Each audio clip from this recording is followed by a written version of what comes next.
Saya Dwi Susanto, pecinta sastra Indonesia. Pada kesempatan yang berbahagia ini, saya akan membagi pengalaman atau hasil pembacaan saya terhadap sastra Indonesia, terutama pada genre sastra peranakan Tionghoa Indonesia. Apakah sastra peranakan Tionghoa Indonesia itu? Sastra peranakan Tionghoa Indonesia adalah sastra yang ditulis oleh para pengarang atau para pengarang yang berketurunan atau memiliki garis darah Tionghoa atau Cina yang berada di Indonesia. Nah, konteks ini yang disebut sastra peranakan Tionghoa tidak hanya karya sastra, tetapi juga para pelaku atau sirkuit di dalam kesastraan, bisa juga kritikusnya, penerbitnya, kemudian pembacanya, dan terutama juga produksi karya sastra. Jumlahnya menurut penelitian dari Claudine Salmon, seorang ahli sastra peranakan Tionghoa di Prancis, itu jumlah pengarangnya kurang lebih ada 1000-an, kemudian karyanya berjumlah kurang lebih ada 3000 sekian atau 3000 lebih. Nah, ini jauh berbeda dengan sastra yang ditulis pada masa Balai Pustaka. Kurun waktu atau kelahiran sastra peranakan Tionghoa Indonesia ini itu pada tahun 1870-an sampai dengan sesudah Indonesia merdeka, yakni pada masa sesudah Jepang. Nah, mengapa sastra peranakan Tionghoa ini lahir di masa 1870-an yang berbeda dengan tradisi Balai Pustaka? Berdasarkan bukti-bukti dan penelitian yang telah ada, mereka para intelektual atau pengarang peranakan Tionghoa ini telah menyalin atau mengalih-aksarakan huruf huruf Arab Jawi ke dalam huruf Latin, ya, dan juga menerjemahkan berbagai karya dari tradisi Cina ataupun tradisi setempat ini, ya. Kemudian masalah persebaran sastra peranakan Tionghoa ini itu terutama sekali di Pulau Jawa, meskipun ada juga di Sulawesi, misalnya di Makassar, dan juga di Sumatera, terutama di daerah Padang ini, ya, atau Sumatera Barat saat ini, sekarang ini. Kalau di daerah Pulau Jawa itu tersebar di kota-kota besar dan kota-kota kecil di Pulau Jawa, misalnya Batavia, kemudian Surabaya, kemudian Semarang, dan juga kota-kota kecil yang lain, misalnya Kediri, Pare, Yogyakarta, Solo, Selawi, Tegal, Bogor, Bandung, dan lain sebagainya. Itu mereka tersebar di sana. Kemudian para pengarang ini ada juga pengarang perempuan dan juga pengarang laki-laki. Ini, ya, mereka juga aktif melakukan kegiatan ini, baik dia sebagai penulis ataupun penerbit dan juga kritikus sastra pada masa itu.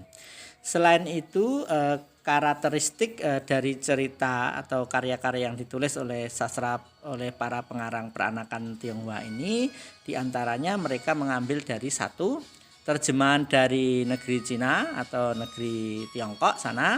Yang kedua, terjemahan dari negeri Barat atau Eropa, ya, terutama sastra Eropa, dan juga terjemahan ataupun adaptasi dari cerita lokal. Kalau dari cerita Cina atau Tiongkok itu umumnya mereka menulis tentang sejarah, adaptasi atau terjemahan bebas, ya, tentang sejarah kerajaan-kerajaan di Tiongkok atau di Cina, kemudian ajaran moralitas, pendidikan untuk anak, yang semuanya secara umum dibasiskan pada persebaran ataupun ajaran dari agama Konghucu atau Taoisme kalau menurut mereka. Kemudian kalau terjemahan dalam tradisi Barat atau dari Barat, terjemahan ataupun adaptasi dari sastra Eropa itu adalah terjemahan cerita petualangan, kepahlawanan gitu, ya, seperti Robinson Crusoe dan Kisah 1001 Malam. Yang cukup menarik selain itu adalah terjemahan atau adaptasi dari tradisi lokal atau lokalitas. Nah, ini mereka mengadaptasi cerita-cerita lokal seperti cerita Nyoro Kidul, kemudian Babat Tanah Jawa atau Tanah Jawi. Nah, itu ada sekian penerjemah yang atau adaptasi bebas dari Babat Tanah Jawi itu sekitar 5.000 halaman lebih itu juga ada. Selain itu juga kisah-kisah kerajaan di Tanah Jawa, tradisi di Banyumas, di Banyuwangi, kemudian Tengger, ataupun daerah Bali, bahkan daerah Toba, suku Batak sana juga ada yang menulis, dan masih banyak lagi tradisi-tradisi lokal yang ditulis oleh mereka. Selain itu, isi cerita, isi karya yang mereka tulis pada umumnya adalah kehidupan mereka, kehidupan para peranakan Tionghoa, hubungan antar ras dengan pribumi, kemudian pandangan orang peranakan Tionghoa terhadap etnis Belanda atau Eropa, dan juga etnis pribumi. Nah, ini ada perkawinan antar ras dan seterusnya. Ini yang menjadi karakteristik cerita utama. Motif ceritanya itu bisa juga pernyayan. Jadi yang memelihara nyai atau gunde itu tidak hanya orang Eropa, tetapi orang peranakan Tionghoa yang kaya itu juga memelihara gunde. Ini yang menjadi topik pada awal-awal yang cukup menarik.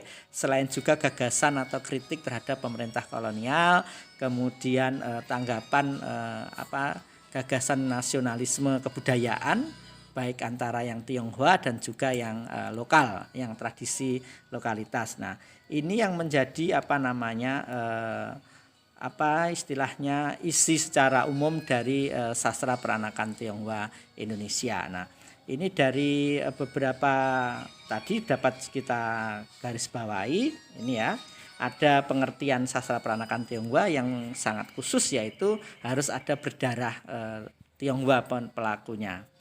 Ini kemudian kurun waktunya, ya, kurun waktu kelahirannya, kemudian persebarannya, kemudian karakteristik cerita dan jumlah pengarangnya. Nah, ini pada kesempatan yang lain yang akan datang kita akan melihat mungkin juga karakteristik pada tahun 1870-an ataupun cerita terjemahan yang dilakukan oleh orang pengarang peranakan Tionghoa ataupun sirkuit sastra yang lain, bisa penerbitannya, karakteristik ceritanya dan lain sebagainya. Ini yang bisa saya sampaikan pada kesempatan yang berbahagia ini. Semoga kita bisa bertemu lagi di kesempatan yang lebih baik. Terima kasih.